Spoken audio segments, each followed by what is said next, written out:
Support comes from UT's Lady Bird Johnson Wildflower Center, featuring miles of trails and nearly 900 native plant species. More about the official Botanic Garden of Texas at wildflower.org.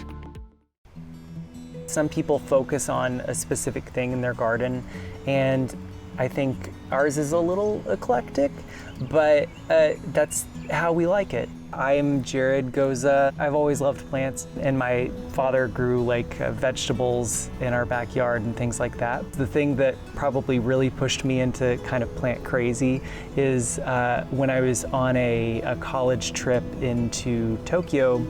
There's a village outside of Tokyo that's really into bonsai, and it's covered in bonsai. There's bonsais everywhere, and when I got back, I started growing a ton of trees from seed in my dorm room. I'm Andrew Ong, and I got into plants since I was a kid. One of my first memories as a kid was actually walking outside and picking up one of those Mexican primrose growing wildly in the lawn, and saying, "Oh look, Dad, I got a little pretty flower." We bought a house. That was in 2017. We just wanted a few plants here and there, some perennials, nothing too fancy. Then eventually built this entire thing from scratch. When we first got here, whoever had the house before us loved cement. It was everywhere, and it was really expensive to tear that all out. But we were blessed with good soil. We grow native buffalo grass in our lawns. It doesn't need too much supplemental watering, but to get established, it does need a little bit of help to get there. But that all comes with strategy, timing of when you plant the lawn. But most of the back garden is garden. We were able to fit as many plants in as possible with path being between it.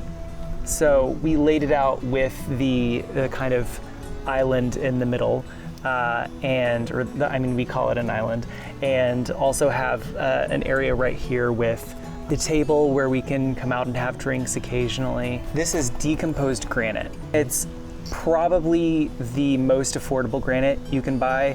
Rock until you buy it, you don't realize, but rock is incredibly expensive. Seeds will blow in, but you just gotta stay on top of it. The stirrup hoe, which is my best friend, that will clear so many weeds so quickly. Anytime we were putting out the paths and planning out where things were going to be, we wanted there to be a reason for those things. It doesn't just have to be because it's pretty.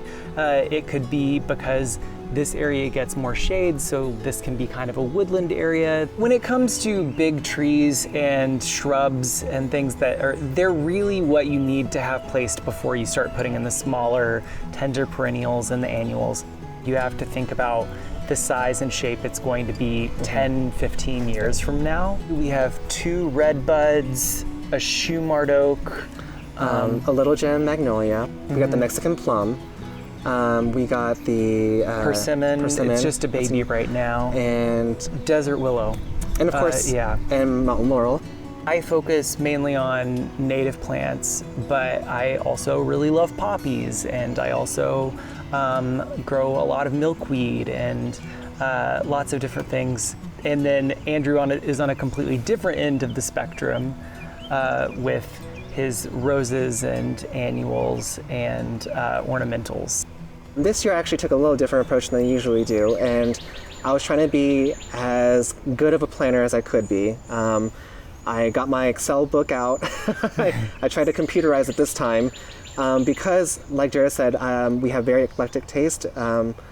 Variety is the spice of life. We have to try lots of different things to see what we like. Sometimes you don't know you like it until you see it in person. Based on my research, I plotted out pretty much the time that they usually bloom, from days of maturity, from seed to bloom, amount of sunlight, the amount of water, how much food I would need, as well as textures as well, and what they would pair with. You'll find that as you garden, not everything goes to plan, and that's okay. Things will either not bloom, or they'll die, they'll go eaten up by the wildlife. I think that the more diversity you plant, the more pollinators and wildlife you'll attract to your yard, and that's really the goal in our garden. We do have some netting on our peach tree. We don't really have trouble with birds on it, but we do have a lot of squirrels in our neighborhood, and it's the only thing that we've found so far that's kept them off of the peaches. Our first foray into raised beds was when we were trying out vegetable gardening.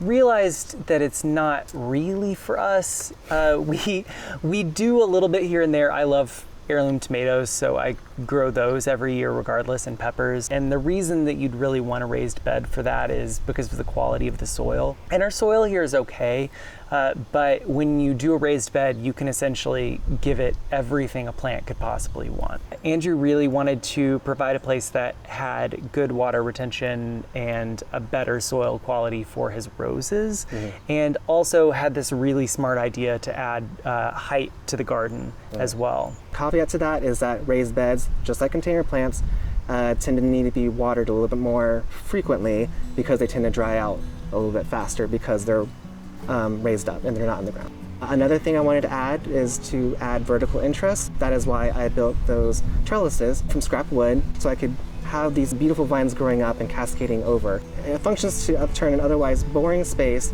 into a place that really captures people's attention and really draws them into the garden. We've used string a lot of different ways in the garden. We had a lot of plants that fall over in the wind.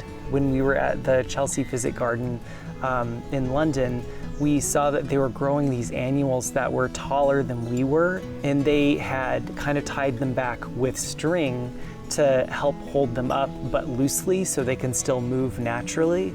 We love British gardening. I mean, obviously, like, this is kind of, there's a little bit of a cottagey vibe in some of the areas in the garden. They always have a water feature of some kind, and what I was kind of thinking for it was kind of like the idea of this sort of like an old country well surrounded by like the old rocks and things like that, with a spring going into it. I decided to kind of build a wall around the edges of it with patio stone. We broke it up into smaller pieces, and then I kind of built a stacked wall, like a dry stack wall. A common question I get about our pond is, how do you keep the koi safe from predators? So Jared actually, he did something really smart. At the very foot of the pond, he built a little fish cave, just, you know, digging out a little enclave where the fish can safely dive into. The cardinals love to take little baths in the pond too. It's cute. On the side of the garage, we noticed that there was a very barren path that really, it was neglected. What can I put here, like storage-wise or whatnot, to fill the space? And we ended up on a chicken run. So coming later this year, we are happy to introduce our ladies to the garden. We got 6 different chickens, and they are currently inside waiting to grow up. There was another narrow area between the house and the garage, and that one, there wasn't really anything that we could do there. It was like weird lighting, and it was just rocks and cement. And so we put in a narrow deck with a pergola, basically like a perfect place for container plants that want bright shade. Or indirect light. And you know, it's an outside living space, right? Everyone likes a deck because you can have, that's where you can lounge, that's where you can set up to work if you're working from home. It's a place to experience nature without necessarily being in nature. One of the main reasons why I garden is for mental health. It's a place where I can escape to be quite honest. It's a place where I come home to, where I know I'm not being judged, I know I'm not being watched. I know that I can come here and let my creative juices flow. I want to bring the beauty that I see in nature into our own property. I want it to be a destination and a place that I can actually enjoy. You actually enjoy the actual work that goes into it. I am the happiest when I am productive. So why not marry that with something I love, which is gardening? And so I feel like the more that I plant, the more productive I feel, and that happier that in general that makes me. I feel like when it prospers, you know, it makes me feel like it's kind of like Mother Nature smiling back at me, saying thank you for caring.